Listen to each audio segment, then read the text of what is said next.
En l'espace de 8 mois, ce sont près de 9000 candidats fictifs et plus de 3000 faux permis de conduire qui ont été décelés par les autorités en charge du transport au Cameroun. Il est donc désormais question de lutte contre la fraude au permis de conduire.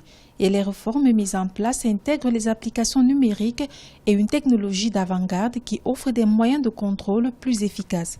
Des innovations qui vont influencer la sécurité routière. Ces innovations vont certainement influencer la sécurité routière, même si ce sont des mesures qui pourront ne pas être totales. Il faut avouer que ce seront des mesures qui vont influencer positivement la sécurité routière dans notre pays. Mais ce ne sera pas la seule mesure à prendre.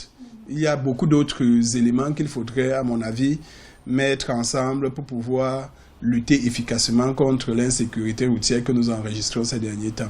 En 2016, au Cameroun, les statistiques faisaient état de plus de 2000 morts et 4000 personnes handicapées à cause d'accidents de la circulation. Au centre de ce fléau, les automobilistes sont mis en cause à 70%. Malgré ces réformes, certains usagers ont un avis divergent. Pour ces derniers, le mauvais état des routes serait le premier facteur des accidents de la circulation. Je crois qu'on doit aussi penser aux routes qui causent autant d'accidents que le mauvais permis de conduire.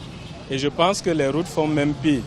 Parce que l'état des routes, aujourd'hui au Cameroun, ne permet pas d'affirmer qu'un chauffeur peut rouler en toute sécurité sur nos routes. On doit améliorer la signalisation routière qui laisse à désirer. On trouve des panneaux qui sont déjà tombés, d'autres qui sont délabrés. Je crois que ça, ce sont des problèmes à tenir en compte. En cette veille de rentrée scolaire, les accidents sont récurrents sur les routes camerounaises.